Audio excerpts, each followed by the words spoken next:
And here's healthcare. Hey, wait, that was somebody else, wasn't it? Wasn't that guy named Smith? Joe? Oh, Johnny. Yeah, that's like that other show. What's it called? Dex and here's Marv. Bet you didn't think I could pull that one off, huh? But I did. This is what happens when you're up and you get 2 hours of sleep and you're like, most people get 8. So, we're going to jump right into it.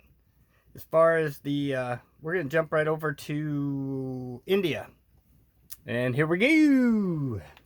Coronavirus have plunged the country into chaos. After transportation was shut down, social distancing is a privilege that these people cannot afford. All across India, day laborers rushed to transportation hubs, carrying whatever they could. The nationwide lockdown has put millions out of work and started a mass exodus from the cities. For these people who are leaving New Delhi for their hometowns, the fear of starving is currently greater than the fear of infection with the coronavirus. If we had food, why would we have left? We're not enjoying this. We know that a pandemic is spreading, but we were forced to leave. We're taking precautions and keeping as much distance as we can. The government did nothing. Otherwise, we wouldn't have left. India's efforts to contain the coronavirus have plunged the country into chaos. After transportation was shut down, some state governments arranged buses to bring migrant workers back to their home villages. But in other states, people were left stranded and forced to walk hundreds of kilometers home.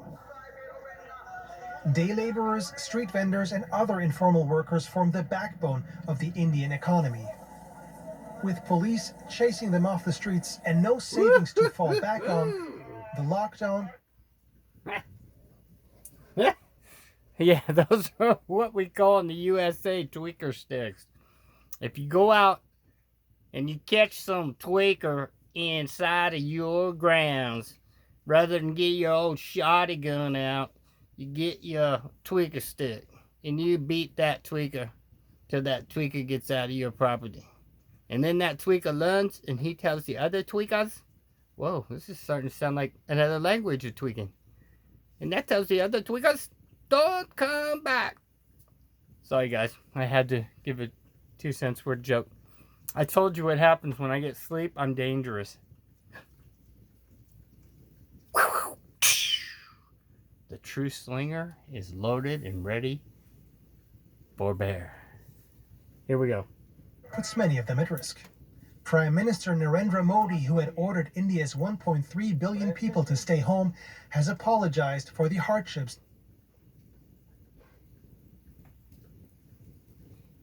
Here's something that's going on everywhere, guys.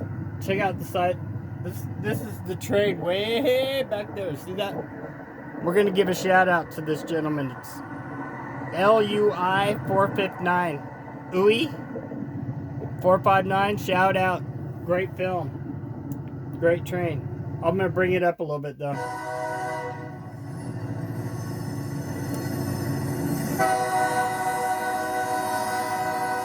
Isn't that pretty? America.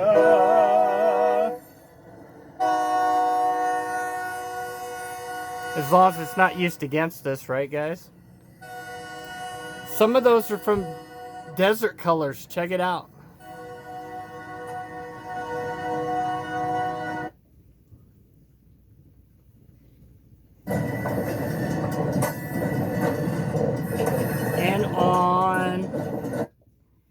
And on. Yeah, all kinds of things, guys. Look.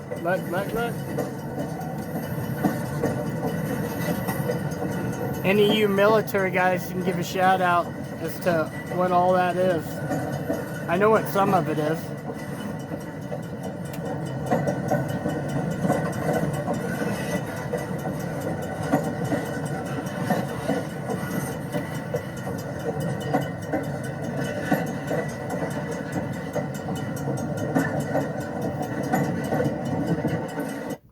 And with that, one more shout out to Uwe459.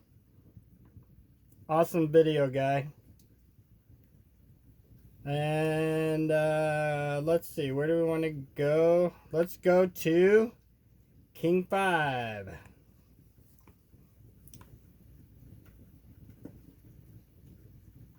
It is back to school for a number of districts this morning when it comes to remote learning. That includes the state's largest district, Seattle. I spoke exclusively with the superintendent of Seattle schools, Denise Juneau, who says it's too early to call this a lost year. Oh my I think that we can God, you're kidding me. Some sort of learning and some structure with families. Our big thing is that we want to make sure that families have the support they need to set up schedules at home to make sure that they're okay. I get it. Sorry, guys. Make sure that some sort of learning is happening. Juneau says teachers have been reaching out to parents to prepare them for the new at-home lesson plan this week and moving forward. A big focus has been on students who don't have the possibility of remote learning, and the question still remains how much of the school year may have to be made up later. Juneau says focusing on the high school seniors is a big priority right now. We know this is a huge milestone for them, and so we want to make sure that they stay on track. So we are reviewing the technology that we've had going out to seniors. We are making sure that they're all going to have technology and working with teachers and counselors to deliver instruction that way. And so it will flow down from that point. Now, not all schools in our area will have the same approach to remote learning. On king5.com, we have a list of remote learning resources for the 10 largest school districts in our area. We can send it right to your phone this morning. Just text the word school to 206-448-4545. Tukwila Schools and Boys and Girls Club King County. One more time in case you need to write that down. Districts in our area. We can send it right to your phone this morning. Just text the word school to 206-448-4545. Tukwila Schools and Boys and Girls Club King County are teaming up to offer some free child One more care time, starting this morning. I didn't get Tukwila it. Elementary. Yeah. We can send it right to your phone this morning. Just text the word school to 206-448-4545. Tukwila Schools and Boys and Girls Club King County are teaming up to offer some free child care starting this morning. Tukwila Elementary School opening its doors to help parents out there in need, especially those of essential workers who can't work from home. Child care will operate on extended hours from 7 a.m. this morning till 4 tonight. Parents are asked to bring ID showing they are essential workers. Spots are limited. You can register ahead of time at positiveplace.org. Mimi? April 1st is just a few days away, so that means rent payments will be due. And many people are out of a job right now, and they're wondering if and how they're going to need to pay rent. King 5's Kayla Lafferty joins us now to explain what the options are. Kayla, good morning. Hey, good morning. Well, whether you live in the city of Seattle or anywhere in the state outside of Seattle, there are some differences in what you can do if you can't make rent this month. Now, back on March 3rd, Seattle Mayor Jenny Durkan enacted a 60-day moratorium on rent. So if you live in the city, you cannot be evicted if you do not pay rent for April and even into May. Now, as for the state, it's a little bit different. Governor Inslee's declaration only covers non-payment, so you cannot be evicted if you don't pay rent. As for the city, that also protects you from having to pay late fees. Now, this declaration, of course, does not protect you from late fees in the state, and it ends on April 17th. You're only protected from eviction based on the status of your rent, meaning you can still be evicted for committing a crime. Overseas, guys. Pacific nations and Guam. Ice has been declared a major disaster. I think we're past the point of panicking. There's still some fear in the air, of course. The US territory of Guam has recorded 58 cases of COVID-19, almost half of all of those in the Pacific Island region. And there have been dire warnings about the health system reaching critical care breakpoint. I think time over the next 10 days is critical. I think this is going to tell whether or not our hospital will be flooded with more sick people that's coming in. There's a shortage of personal protective equipment, but that's something local volunteers are helping with. We're focusing more on sewn cloth face masks and then 3D printed face shields. A US Navy aircraft carrier has also docked at the island after an outbreak at sea. The 5,000 personnel on board are being contained. So far, at least 36 have tested positive. More than 100 cases of coronavirus have been recorded across the Pacific. Several countries, including some that are yet to even record a case, are closing borders or declaring national emergencies. The preemptive action is vital for countries with weak health systems. Papua New Guinea has declared a 14-day state of emergency after one confirmed case. The Australian government has said it will reconfigure its aid to the region to ensure critical health systems continue to function and to help manage the economic fallout. The impact of global shutdowns on these developing economies will likely be severe. From Guam, there's still a message of hope. But we can all work together, fight a common enemy, and we'll win. Pacific Island nations will be hoping for a united front in that fight. Stage 3 crackdown. We'll see what they're talking about. We covered some of this, I'll bet. Australia has paused trading on the Australian Securities Exchange pending a further announcement. It comes amid reports the airline is seeking financial support from the federal government to survive the fallout of coronavirus. It's thought the carrier, the country's second biggest after Qantas, is seeking a rescue package of up to $1.4 billion. Virgin recently cut its workforce by 80% and its capacity by 90%. Well, businesses are racing to sign up to the government's $130 billion JobKeeper program, with more than 100,000 already on board. We'll go straight to Canberra and our political reporter, Kerry Yaxley. Kerry, good morning to you. This is a pretty big initial response. Yeah, it is, Davina, and those numbers continue to grow. Clearly, a lot of businesses are suffering, as are a lot of employees. So $1,500 a fortnight before tax, paid to employers via the tax office so they can keep paying their employees, even if their businesses, for example, aren't operating. And this will be available from the first week in May. It'll be backed. Beijing.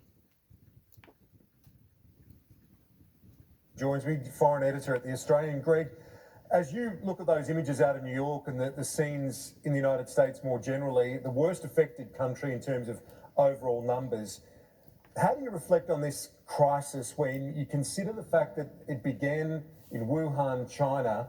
They've controlled it. The United States far from controlling it. What are the implications in a geopolitical sense as we look ahead to this? Well, Kieran, I think that's one of the reasons that Donald Trump has been so explicit in blaming China for what has happened. Now, I don't entirely blame China for the virus outbreak. He doesn't, but I do. And I think I've covered the reasons why. This is another candy coater. I can't digest it. But I want to just pop something real quick and say, because it's totally gone now. Do you remember this? Flashback. 2019 is currently getting buried. The coronavirus is the perfect way to move global consciousness away from Jeffrey Epstein. Ghislaine Maxwell and Jean-Luc Brunel are currently literally in hiding to not be prosecuted as co-conspirators. They trafficked more than 1,000 women to Epstein, many of which were under the age of 18, some as young as 12. This apartment block, he just had women on tap. He had girls on tap. He had girls on tap. Jeffrey told me that he has slept with over 1,000 of Jean-Luc Brunel's models/victims. And you believe that? I do. Virginia Roberts Giuffre was trafficked to British royalty Prince Andrew 3 times, starting when she was 17 years old.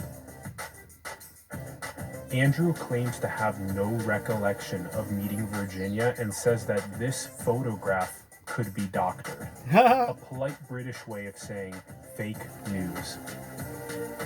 Because I have no recollection of that photograph ever being taken. Nobody can prove whether or not that photograph has been doctored, but I don't recollect that photograph ever being taken.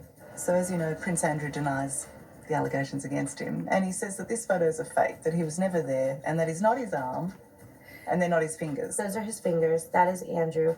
This photo has been verified as an original, and it's been since given to the FBI, and they've never contested that it's a fake. And I know it's real. And he needs to stop with all of these lame excuses. We're sick of hearing it. This is a real photo. And that was the first time you met him? And that's the very first time I met him. And that's right before I was abused by him. Epstein's properties were wired with hidden pinhole cameras. The Department of Justice found compact discs locked in his New York mansion safe with handwritten labels, Young name plus name. Where the hell's that evidence? Tell me that ain't BS. And you know what? You'll never see it, and we're hardly ever going to hear from it again, because the people on there, some of them, first name was Bill, and H-I-L. Catch my drift? Oh, she swung too. Don't kid yourself, guys. If you don't believe it, look at some of my videos way back. We covered it. There's actually proof of this situation. And there's a lot of proof of what they did. And there are so many people tied into that. It was a, like that Tom Cruise movie. I can't remember the name of it, but you guys will. I know you keep track of that stuff better than me. It was the strange Tom Cruise one where elites played with danger and sex and women and Illuminati looking things. Yeah, you remember. Let's go to something else. How about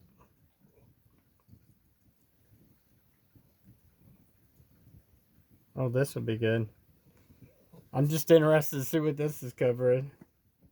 Riot police in full force. Just weeks ago, but right now, leaving your home without a valid reason can land you with an $11,000 fine or even jail. Tonight, we're seeing Sydney as we've never seen it before. Riot police and patrol cars moving people on from public areas. The riot squad roaring down the promenade at Coogee Beach, walking through the park, clearing anyone who's sitting down. Aided by local council rangers, even young families with no one around them asked to move on. A couple stopped on their walk to look at the ocean, also forced to leave. At Rushcutters Bay, police cars with lights on drive straight onto the grass. Officers clear a young couple with a pram and have a close encounter with this man to get him off his towel. There are now only 16 reasonable excuses to leave home, and sunbaking isn't one of them. They almost ran over that guy's hands. To flout the laws that we can put you before the court for up to 6 months in jail. We know swimming isn't on the list either. It was that Closer busy day than of Bondi 6 that sent feet. us into the first round of restrictions. Lessons appeared to have been learned. This morning, not a soul in the water. Groups of two, the accepted new norm. But we just had a situation then when my wife and I were out, we wanted to meet a friend. So since do we count as one or do we count as two? As it warmed up, the temptation was too sweet. Can I just ask you about going through the fence there? I think so. Should you really be doing that? 29-year-old Andrew Merrifield has pleaded not guilty to spitting at and headbutting a female police officer after he was allegedly caught in the water at Maroubra Beach yesterday. I've spoken personally to police that have been ignored, they have been spat on, they've been abused for just simply doing their job. Two sisters at Marrickville were minding their own business when they became the subjects of this vile tirade.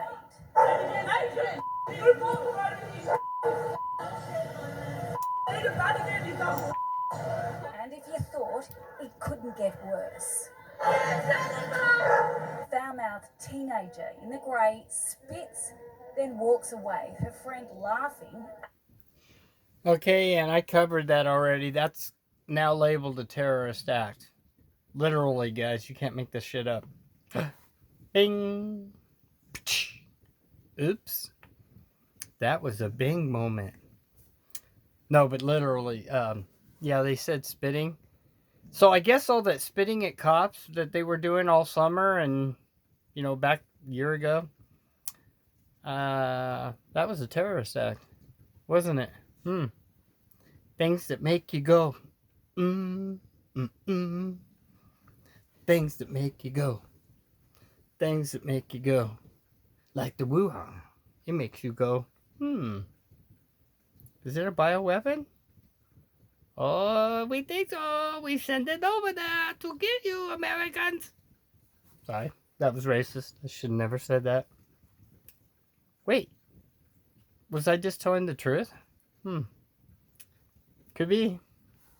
Oh, this is a good time to bring this up. We use the Fair Use Act. Everything you see here is an illusion, including that description of China sending a bioweapon across the world, which we now have proof of. At the confrontation. So it was like a disgusting feeling. I felt gross. I just wanted to go home and clean myself, to be honest. All I wanted was to keep Rosa safe, you know, and keep her away from harm. Sophie and Rosa Doe are speaking out after yesterday's attack because they're sick and tired of seeing racism relating to coronavirus. I was born in Sydney. My parents came here. And while all this is going on, somebody's having a good time speeding. 230. Mercedes' mum has been jailed over a wild chase south of Sydney. She hit speeds of more than 200 kilometres an hour. A toddler, unrestrained, in the back seat. Oh my God. Time and time again, decked out in designer, it's been the courtroom catwalk. And today was no different. The Mercedes mum sparing no expense for her sentencing. You're wearing innocent white for a reason? Arriving in the very car that got her in trouble. Blinged up Margarita Tomovska strutting silently past a flurry of media, despite sharing her day in Wollongong local court with thousands of followers online. Anything you want to say ahead today? But inside, it wasn't as flashy. The court heard Tomovska triggered a police pursuit on the Princess Highway at Helensburgh on November 13 last year. Court reaching speeds of up to 233 kilometres per hour. With an unrestrained toddler in the back seat. That's dangerous, Hair-raising though. dash cam capturing the 28-year-old's dramatic arrest. Hands on the head! Hands on your head! Do not do anything! In an 11-hour plea for leniency, Somebody was her pissed. defense lawyer said Tomovska is apologetic and takes the matter seriously. Oh, she ain't However, apologetic. the prosecutor argued she's shown no remorse and needs to be denounced. Filming her driver speeding in an 80 zone only earlier this morning. However, the judge said the night was a recipe for disaster and there needs to be a deterrent for other drivers. The social media sensation showed no emotion as she was swept away by corrective services to spend her first night in prison greens. Her application for bail denied late this afternoon. We'll run the appeal and hopefully sort the matter out. Tomovska will spend 9 months behind bars non-parole, her licence suspended for 2 years. Natasha Apoloni, 9 News. Here's a little from France. I might have to pop over and check out what France has been up to. Of hope as the aptly named U.S. Navy ship Oh, that's Comfort us. pulls into New York Harbor. The ship, equipped with 1,000 beds and staffed by nearly 1,200 medical personnel, is expected to take in patients who don't have COVID-19 in order to free up beds at the city's hospitals. But I want you to understand the sheer magnitude of the plan. We need to triple our hospital bed capacity in New York City by May. It is a daunting task, but we got a big boost.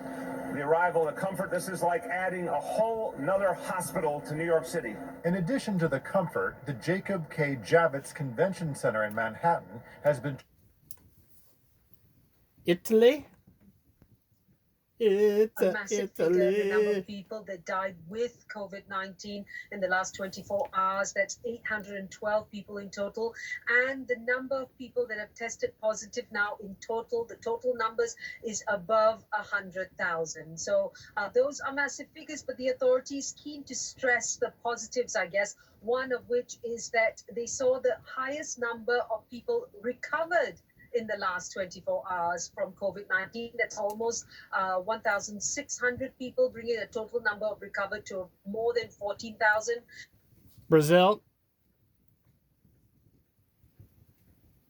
Beach, silence overcomes the usual calls of street vendors. Wow, that's In crazy, Rio, an guys. entire economy is bracing for the worst. Wow.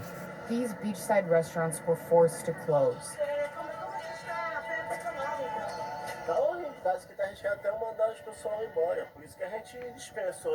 Says you have to fire us or put them on forced vacation. Sad, man. Sad.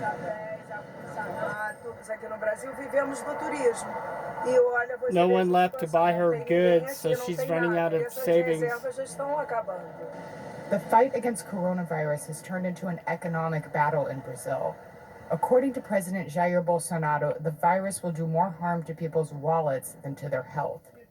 In this video broadcast this Sunday, we see him in the middle of a crowd, encouraging small businesses and vendors to get back to work.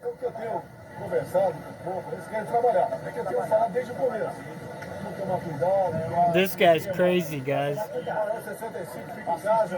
State governors and the majority of Congress are in favor of the quarantine, and they're calling for a monthly emergency transfer for low-income families. The Senate hasn't yet voted on the bill. In the meantime, the poor neighborhoods are organizing as best they can. In Babylonia, a small favela located on the hill above Copacabana Beach, the tourist hostels that brought much-needed income to the neighborhood are all closed. Donations from the city government and private donors are finally starting to arrive.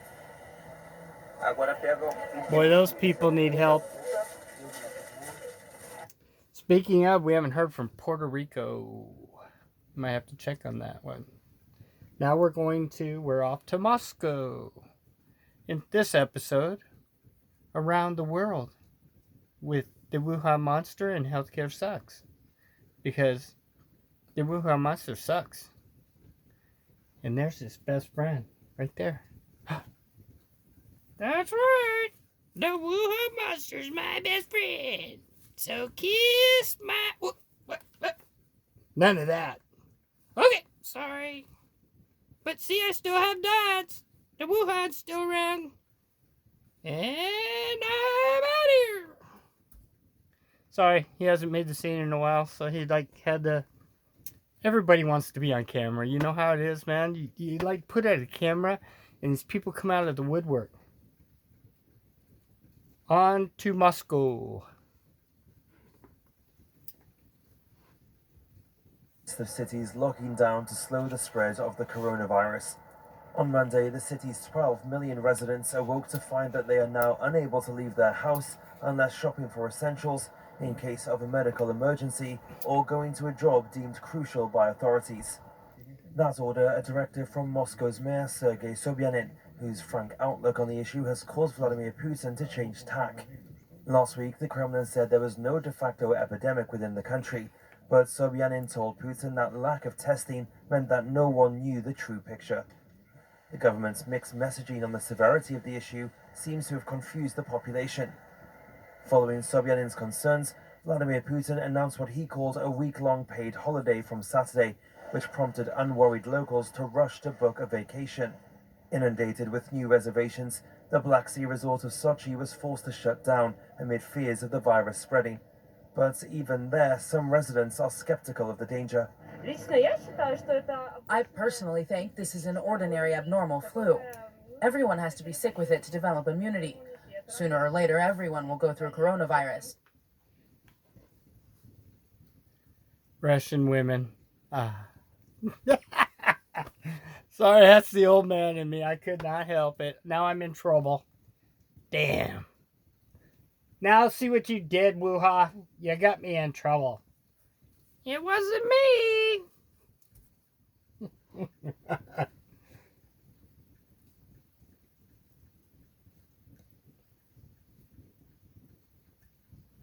Niger.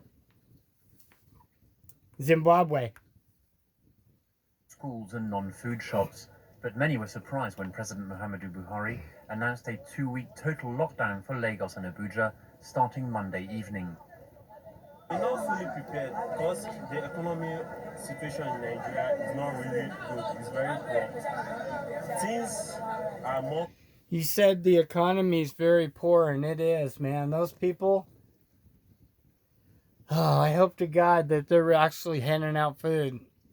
Because like what I said in the United States, bringing trucks around and dropping a cart full of food, that's reality for us. For them, one of those little plastic bags coming around would help. Because they are like... I covered it, guys. Go back and look at how poor and how bad some of those countries are over there in different places. I covered several of them. It's messed up, man. It is. It's gonna... The worse off people are, the worse off they're going to hurt. I think with the exception of the people that live far out communities, that there are those people that live in towns and far out communities that don't depend on anything because they have everything there. They get their milk local, their eggs local, their meat local. They go hunting, fishing, you know, and hopefully they won't even see this thing. Hopefully it'll pass them by, literally. A lot of those in the hills of like different countries, you know, up in China and their hills, for instance. I mean, we could just go, you know, all across Eastern Europe. There's way up in the hill little people that live way out. Vietnam, you know, a lot of places. Maybe not Vietnam technically, but you know what I'm saying, way out. Here, I haven't heard anything from, oh boy, I'm having a brain moment. The ones that used to live totally off of the grid back there. Oh, I can't say it. You guys know who I'm talking about. They run in little horse carts. But in the modern day, their children have grown up and they brought the plague there. Guaranteed. Bottom line.